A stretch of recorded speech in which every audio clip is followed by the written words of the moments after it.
In shadows we lurk, in shadows we play. This is Night Shift.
Each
Right, we're recording now. So in a nice sort of cosy shift, I guess this is. That's right, it, night cozy. shift. You know, it's early evening cosy shift. Nice mugs of coffee and comfy chairs. It's the new. It's the new Goth. Yes. So I'm here with John Merrick's Remains at John Merrick's Remains HQ. Excitingly, as you can see, it is obviously the absolute bastion of Gotham.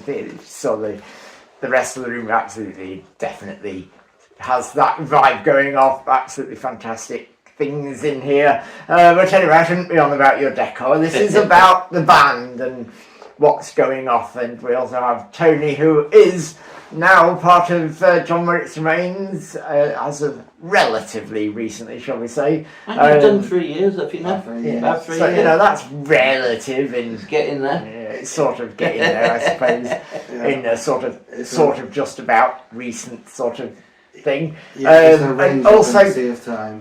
what is that? Sorry. It's just a raindrop in the sea of time. Yes, indeed. And Tony is, of course, in Passion Play originally, and first and foremost. And so we'll have a little bit of a chat about that as well, hopefully. But firstly, we're here to talk of John Merrick's Remains with head honcho Bob. We're all equal in John Merrick's Remains. That's one thing Okay. I remember saying to Tony when he joined it.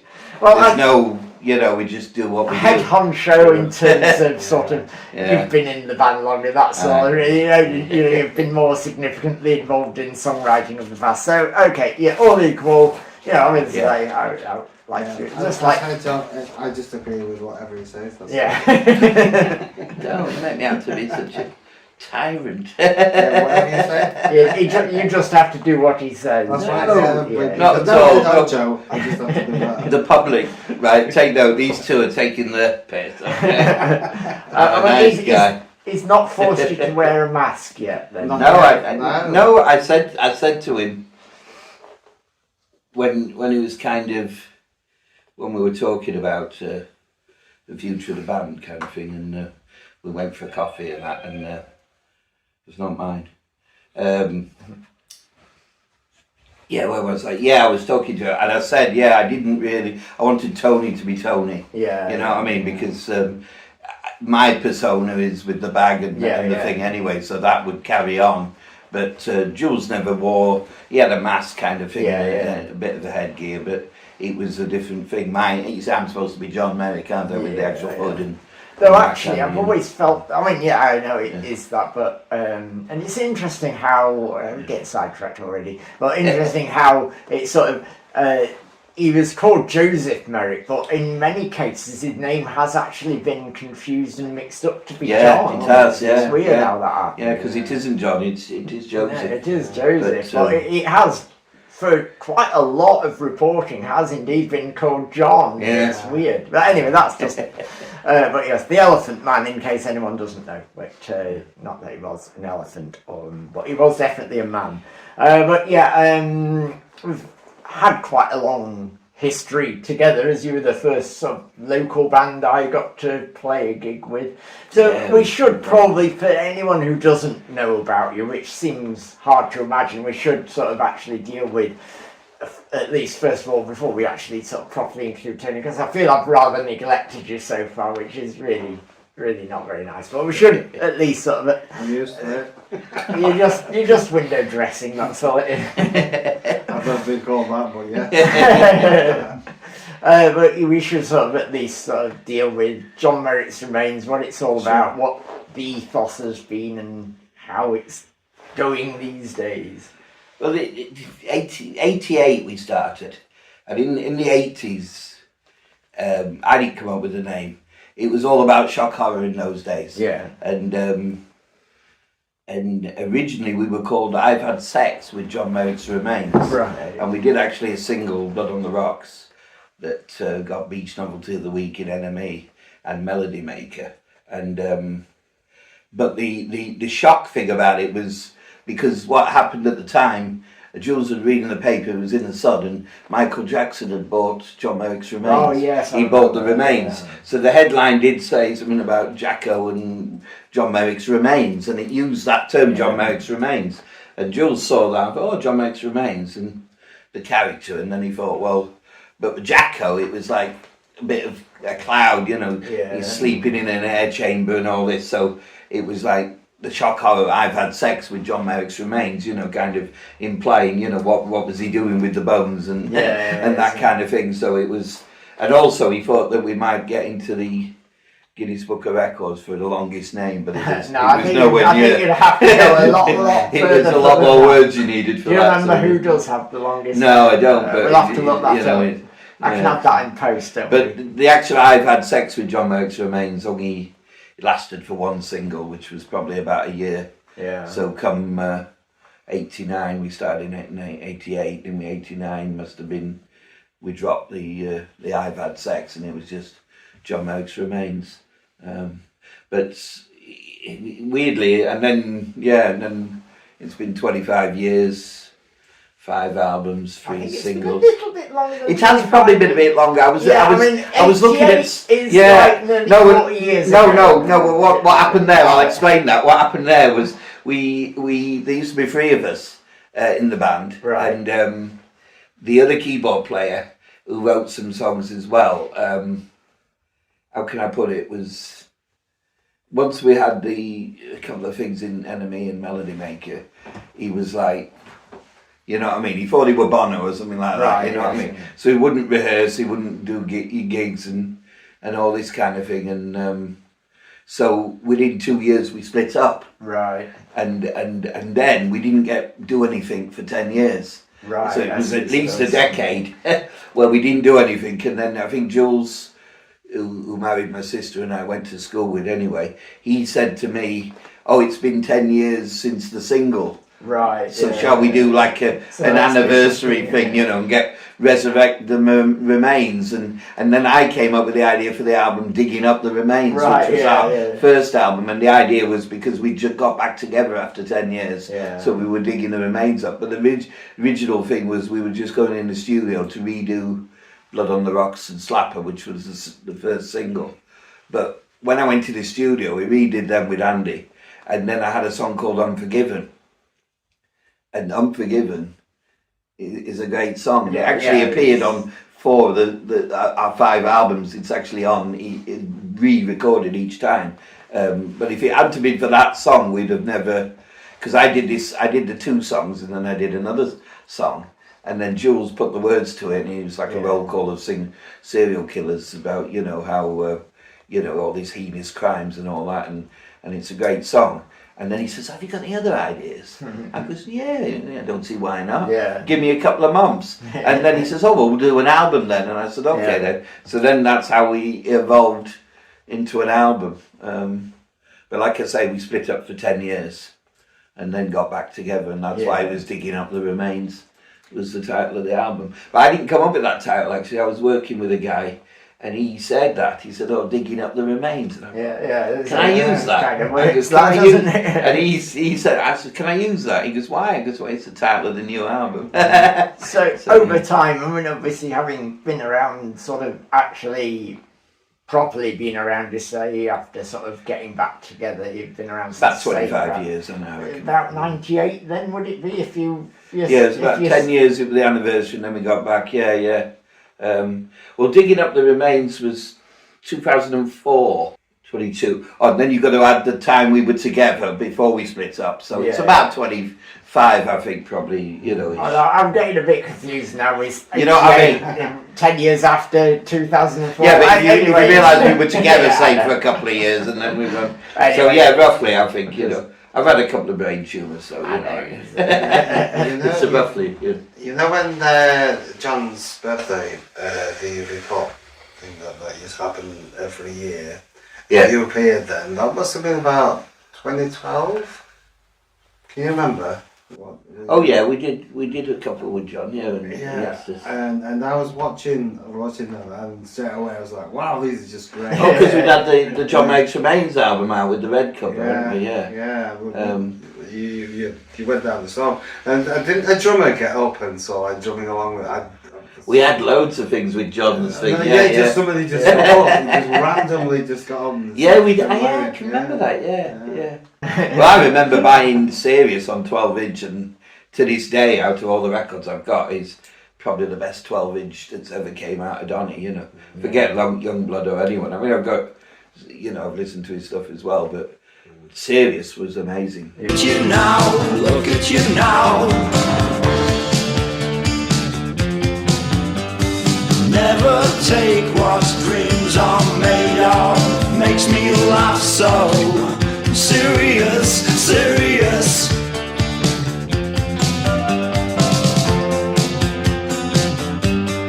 We're so serious. I remember one thing John said to me, he says, Bob, never underestimate the power of repetition. What's that? He uses a line and he'll say, rather than say it once you said it 10 times, it's more, you know what I mean? And that is a great thing, you know? But my thinking about like the Merricks is that, I mean, you're quite prolific. Quite a lot of albums that you brought out. Yeah, we've done it. And I don't know, did you ever sign a deal, or was, you know, how did they all come about? So many. It's the punk ethos that me and Jules adopted. Everything, if you look at the releases, everything says DMP Records. Yeah. And he did actually set up a record label called DMP, and I think it was Dagenham Music Publishing. Right. But the thing is, that's what it stands for, because he lived in Bolby and it was Dagenham and the kind of thing. But the thing is, what happened was, I mean, after we did a couple of releases, there was a huge label in America that just did country and western music, and he thought he was going to lose both kinds of music, country and western.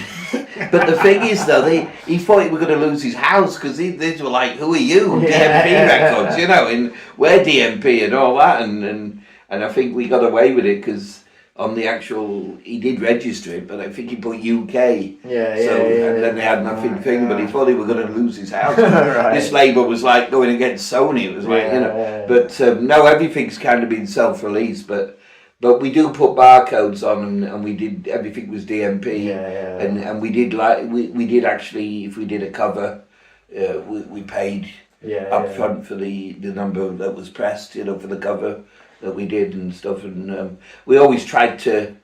I always wanted everyone, you know, to buy a CD but be able to, even though it was a local band, think, oh, it's printed properly and it's barcoded and it is a proper release and stuff, and that kind of. And one thing I wanted to point out to people watching, me and Tony wise, we have actually we are working on an album. It's going to be called. World a Go-Go. Right. I mean, I was going to ask if there is anything. Yeah, it's going to be the new album. We've actually we've got demos of 10 songs, and but we're going to put Streets of London on it as well, which I did as an I know you've done that an interim thing, because I wanted to keep a thing in. But there is going to be another Merrick's album. What's happened is life's got in the way. I mean, things have happened, but we're well on the way, and we've got some great songs. So are we going to hear any of the new stuff at the festival here in Doncaster? Sadly, in a word, no. Right, that's it. You're not playing. The problem, not the problem, but the way I work is. Everything that we do, because Tony's got a studio anyway, kind of thing. Everyone has a studio nowadays, but he's got some great gears. But he's got some great gears, and you've got is it Cubase that Andy's using? I work with Andy, who's a guy. He's like the third Merrick. It's the hidden Merrick. It's the Mike Hedges, perhaps. And he does help me with arranging. And if you note on all the releases that we have, he actually is credited with songwriting now. That's great. The first couple he wasn't credited, except for the odd song. But after a while, I said, no, let's stop messing around and give him the credit, you know. So what I'm just explaining the fact that we're not playing any new stuff is because I like to record it and get it to sound, you know, and edit it and produce it and master it and everything. And at the same time, we do the backing tracks. So it's done whilst it's until we finish the album, I won't have the backing tracks. So that's why we can't use them live, I'm afraid, you know. So. Yeah. Well, pull your finger out and get it sorted. Then you've had We will, 3 years we will. of Tony in the band, you know. We I know. playing that. But we've got 10 songs though. I'm quite happy with. We've got some amazing songs. There. Yeah. They really are there. I look forward to hearing them. Yeah. We'll pop them on in a bit. I've got a First, we'll want to just sort of ask about what Tony's experience has been joining the band. It was a band obviously you were familiar with, and familiar with the way Jules was on stage and that sort of thing. Was it an intimidating sort of idea to actually try and get up there and do that? And by the way, I would suggest speaking fairly loudly in response, but because it phones a distance away from you. It's quite good at picking people up, but try and be loud. But anyway, do you find that it was perhaps an intimidating prospect to take over that? And what were your feelings on being asked to take over the reins at the front of the band? The first thought I had was I was quite disappointed. What I was thinking was that I can't believe that they've split up, because there was like the Bob and Jules who was like, and every time I saw them I just thought they were just great. And so therefore I was losing that where I love this band. And so that was my first thing, and I was like quizzing Bob about whether is this the way it's going to be, or And then I thought about it, and then I said, okay, yeah, I'll give it a go. And Bob just gave me like a load of songs to work on. And when I was like, because the thing is that listening as someone who was just a fan, you're just listening to the songs, aren't you? But when you're working on the songs, as any artist knows, it's just like you dig a lot deeper. Yeah. And so I was like listening, and I was thinking about the craft within the songs, about how well done that they are, and how well written that they are, even though they come from what is kind of like a maligned area where people don't think that there's a lot of seriousness because of the like a gothic horror kind of thing. But it's what lies behind it. The surface might seem horror, but what you actually, if you listen to what the subject really is, then there's a lot more. There's a lot more to it. And so I was quite impressed. And then obviously I'm not Jules, and Jules has got a great voice. Great lyricist, and his contribution were great. And so I had that that feeling of pressure of doing justice. His art and their art, and so but it had to be my voice, and I didn't want to do an impersonation. So therefore I had to adapt my voice consistently to the key. I don't write in the same key. No. So therefore I'm finding a different voice to sing Merrick songs to the one that I'm doing in Passion Play, and it is a challenge, at times, to get that. But I've managed it. I've developed that voice, But in the beginning, it was a lot harder. And sort of as you've sort of often with your band Passion Play in the past, you've been more sort of stood there with the guitar, but take over as a sort of front man, as in that sort of just vocals sort of way. I think you've really come on quite a lot since I first saw you do it, but how's it been to try and work on a physical presence?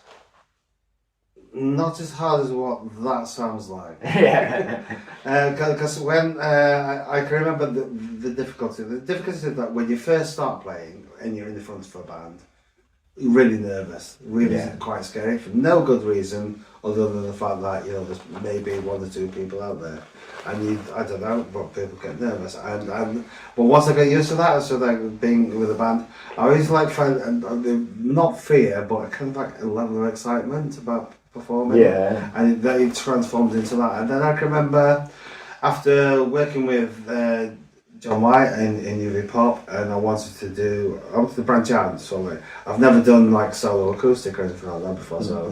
So I went, and the first time I ever did the solo acoustic, I felt as though I was like stood there completely naked in front of everyone. So the fear with that, because this is just you. And so therefore that was nerve-wracking. But after I just think the thick thing of that now. Never felt that with the Merricks. No. You know, even though you like what you say, Yeah, I didn't have an instrument, but I started using like the mic stand as a bit of a prop where necessary. If I could just interject, I mean, we've had people, promoters, that have seen Tony in the band and booked us for gigs because of the Tony's version. That's you know what I mean? Yeah. So I think he's made it his own now. Yeah. I mean, like we said, Jules was a great singer. He's a great lyricist, but you know, he decided to hang his boots up, and that was it for, and that's fair enough. But I wasn't ready to, you know, put the towel in. I wanted to carry on. So you know, and that's why we carried on. But like I say, Tony's definitely made it his own because. It's a million miles. It's a different animal, isn't it? I mean, I really. The thing is, I feel really proud of being a part of Merrick's. Yeah. You know, it's not something that sort of like it's not just a side. It's something which does mean a lot. It does. It means a lot. It does. Yeah. And you know, and Bob and Bob's input and listening to Bob. You know, we've had quite a lot of conversations. You know, so I'm getting more rather than just like I was a fan of the music. Is I'm now listening to what Bob says and what Bob thinks and things like that. I'm learning myself because the thing is with Jules, he never ever had any ideas regarding music or tunes or anything. I would give him like a virtually finished demo, instrumental.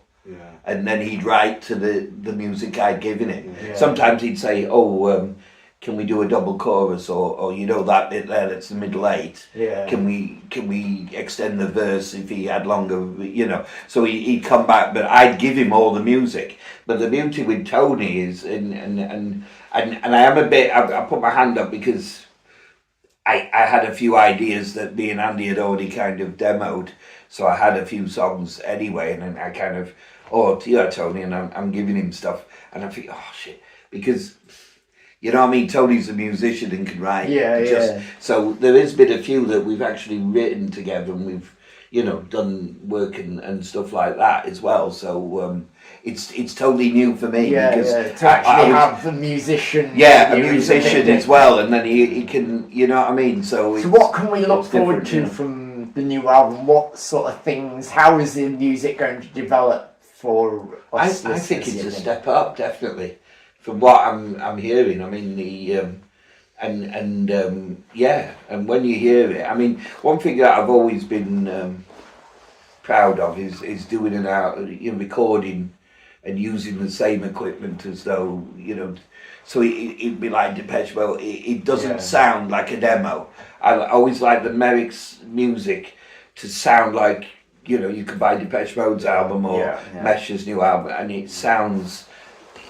You could play one of ours off the last album. Certainly, you can play any of them on the radio, or it could be done by another band and be a big hit. You know what I mean? The songs are brilliant, and I think the new stuff. Album. Wow. Light and Dark, the last album, is a great album. Yeah, I couldn't believe it when I was playing it. How brilliant this is! It's a step not up. Not knowing that I was going to have any involvement. Me and Andy and Jules, and I think that was one of the reasons why Jules decided to kind of quit the band as well, because.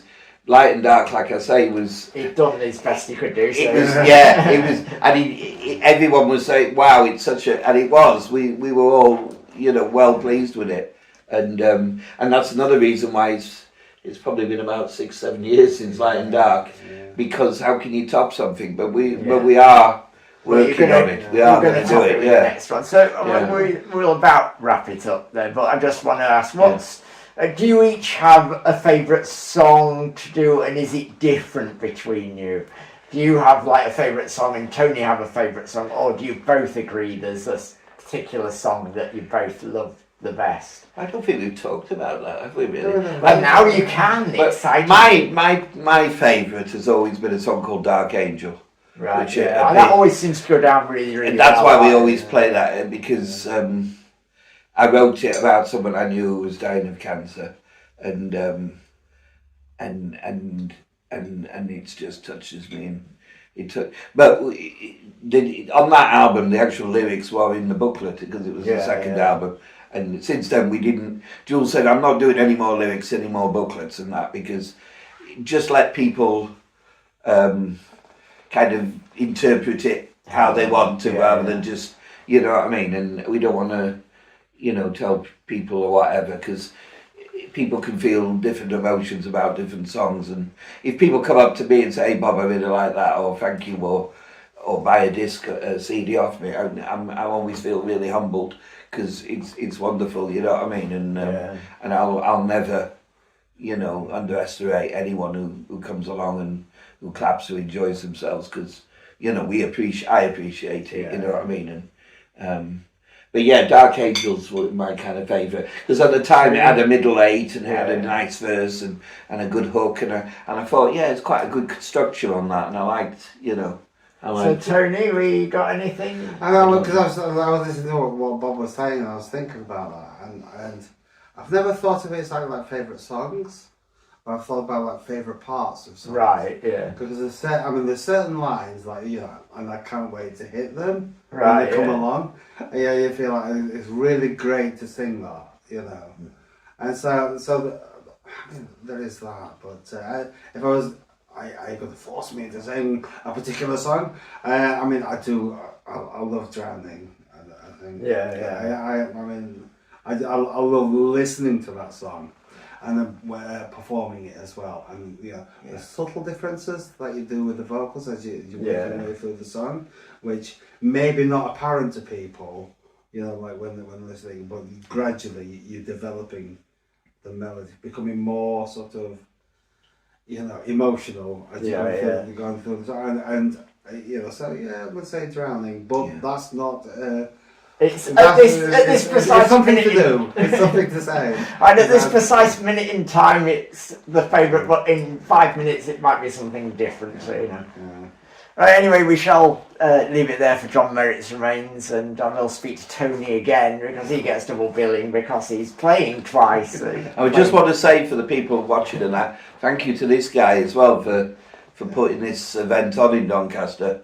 And you're doing really well, aren't we, on the charity? I think the donations are coming along. They're doing pretty good. Pretty good, because don't forget... I had hoped to get to, in total, 2,000 to make sure I've got plenty of money to pay for people's expenses. Yeah, the thing is, we do appreciate, to everyone out there, we do appreciate people coming, and times are hard, and we understand. Yeah. And if you want to come along, and you can't maybe afford... Yeah, I mean, you know, just come along anyway. But even if you want to, we'll have a few buckets, put a couple of quid on the night. Yeah, I mean, the money is for paying for people's costs and to go to the Mermaids charity. But what I'm saying is, for people at home or who are struggling or times are hard, and you want to come along and enjoy yourself, you can bring your own by all means, come along and don't worry about making a donation, you know, it's fine, we love to see you there anyway. Just the more voices we can have there as well, of sort of saying that, you know, we defy all this transphobia going around right now is something that's very important. Can I just say, and I'm really proud of what you're doing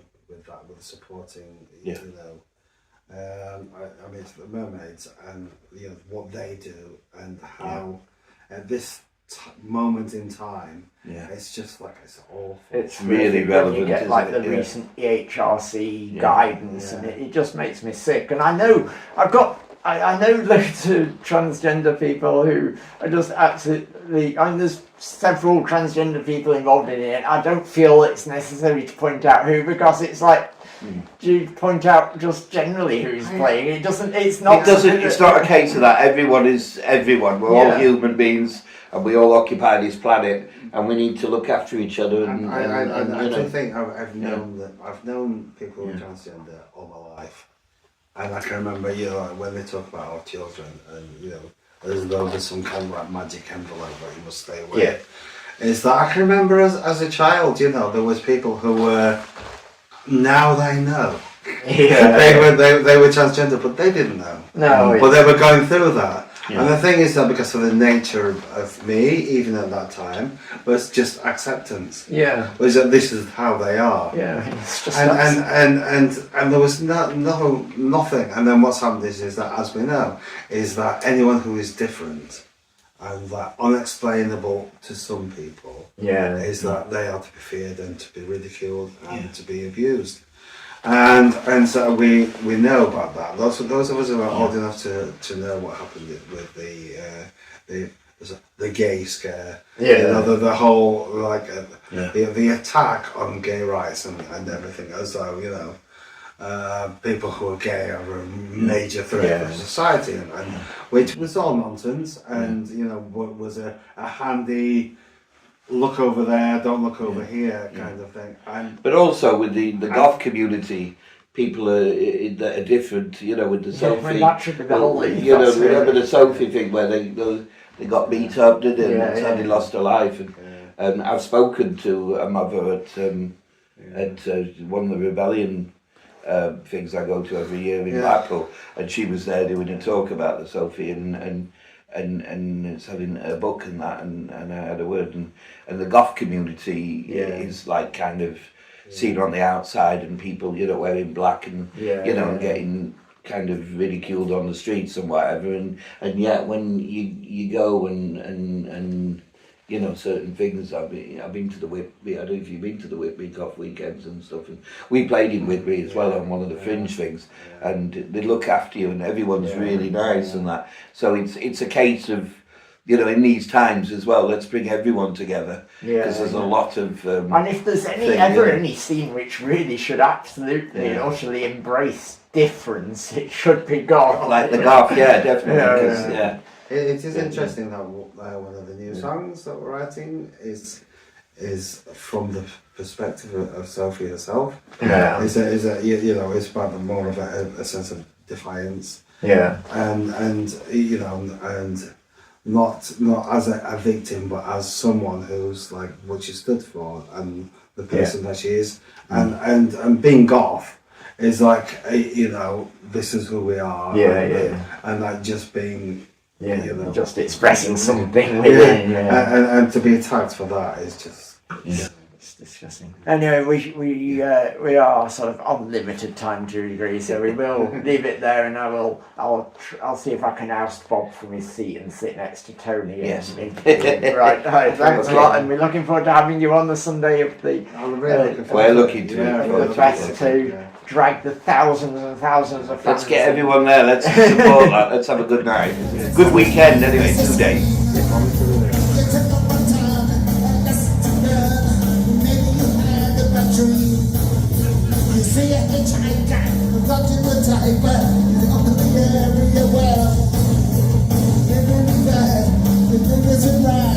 You just make the journey to hell.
confused by the smell.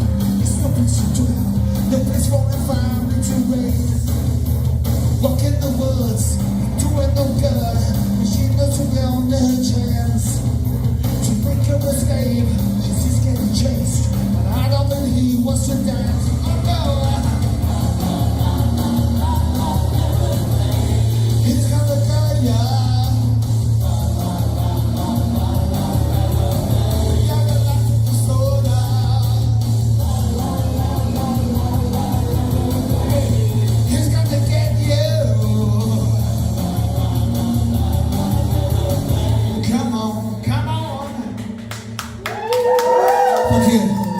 Thank you. You've been John Merrick's Remains. You've been wonderful. Thank you.